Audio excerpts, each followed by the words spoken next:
Okay, hello everyone, and welcome back to Common English Mistakes. Don't just learn, improve. So today we're going to look at the mistakes which I hear with the verb fall or full phrasal verbs. Most of the time, this is just mistakenly using a phrasal verb. So we'll look at that first.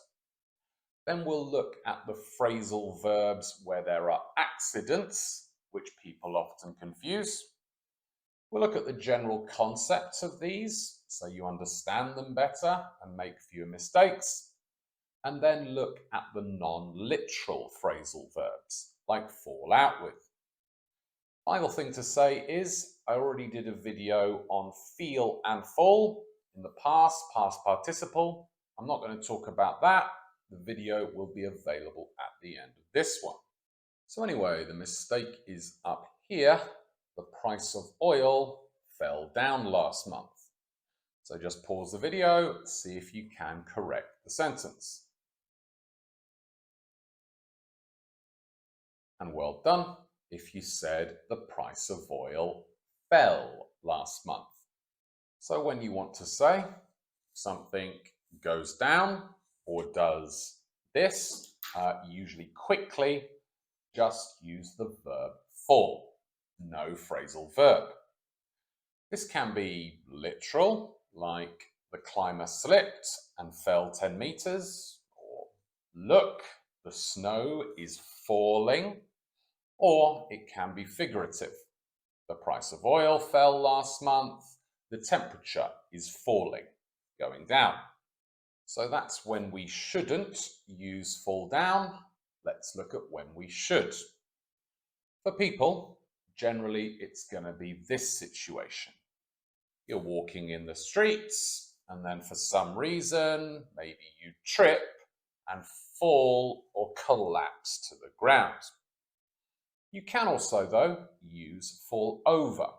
And I would say it's a bit more natural to do so, because fall over means fall from an upright position to the ground, a horizontal one. And this is true when you're talking about things rather than people. So just pause the video and put the correct phrasal verb into the gap, depending on whether it's collapsing or going from an upright to a horizontal position.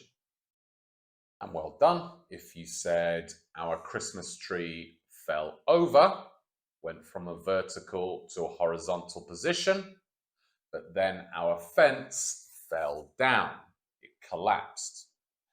You could use either or, it wouldn't be 100% wrong, but it's certainly better to use those specific phrasal verbs because this applies to other phrasal verbs like knock down, to demolish or destroy a building, or knock over, hit something and cause it to go from vertical to a horizontal position.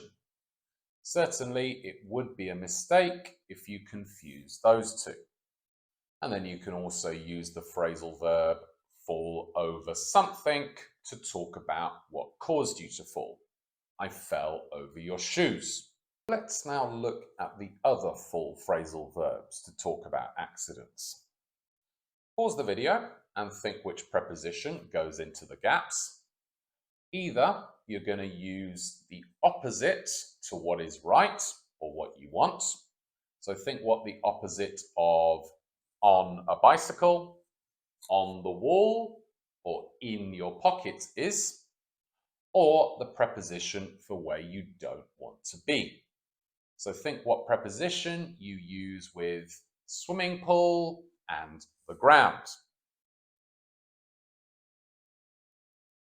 And well done if you said if you're on something, you fall off a bicycle, off a horse, or off the roof. Similarly, if something is on the wall, it falls off, becomes detached, and falls to the ground. Same way, the handle fell off the door. If something is in something else, it falls out. Fall out the phrasal verb, if there's an object, fall out of. Then with places, if you use in with that place, you fall in or fall into something if there is an object. And then if it's a flat surface, like the ground or floor, you fall on the ground. Could also use fall to the ground. And we can also use fall on with a body part to say which body part hit the ground. For example, I fell on my face or fell on my knee. And then a couple more specific full phrasal verbs with accidents. If you say the roof falls or caves in, it means collapses inwards. You can also use this as an idiom to mean when something very bad happens unexpectedly. Everything was going well, but then the roof fell in and I lost my job. And then we have to fall down the stairs. Fall from the top of the stairs to the bottom. So those ones are very easily confused. Make sure you study them so you know them automatically. That's the way you're going to avoid mistakes. So finally, let's look at the non-literal or figurative phrasal verbs. Just pause the video, look at the sentences, think about the context, and think what each phrasal verb in purple means. And well done. If you said fall apart means to break into several pieces, like a shopping bag, or break, fail completely. You could say my car is falling apart, lots of things are breaking, and we can use this figuratively. A project or a relationship can fall apart. And then very similar to that, if you're talking about a plan, fall through means the plan fails. And then fall back on, three-part phrasal verb, means be able to use in an emergency. And usually you're talking about money. And then fall behind or fall behind on, if there's an object, means not be where you should be or at the front of something. Could be something figurative, like schoolwork, or could be in a race. Basically, this is the opposite of to keep up with. And if you fall behind, you need to catch up or catch up with. And then fall for means to be deceived or tricked by something. Could be something rather unpleasant, like a scam, or it could be an uncle pretending to take a child's nose. The other meaning then of fall for is romantic, to begin to love or be attracted to someone a lot. Basically a synonym of fall in love with. And then fall off means to decrease in amount, number, or rate. Often you use this in the context something was going quite well and then slowed down. And then finally, one you've probably seen before, fall out or fall out with someone. If there's an object, means to have a big argument and stop speaking to that person.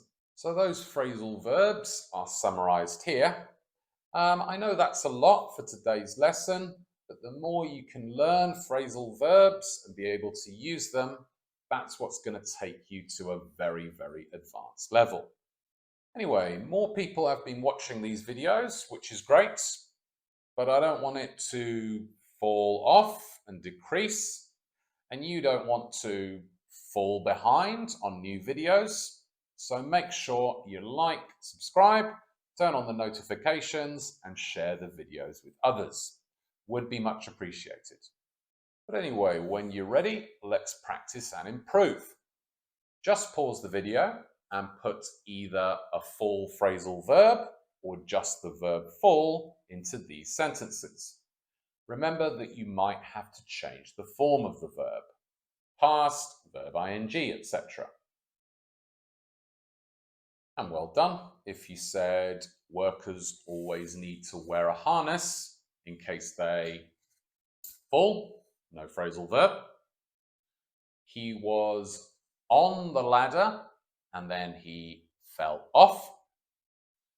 The vase was vertical, upright, and it fell over and broke.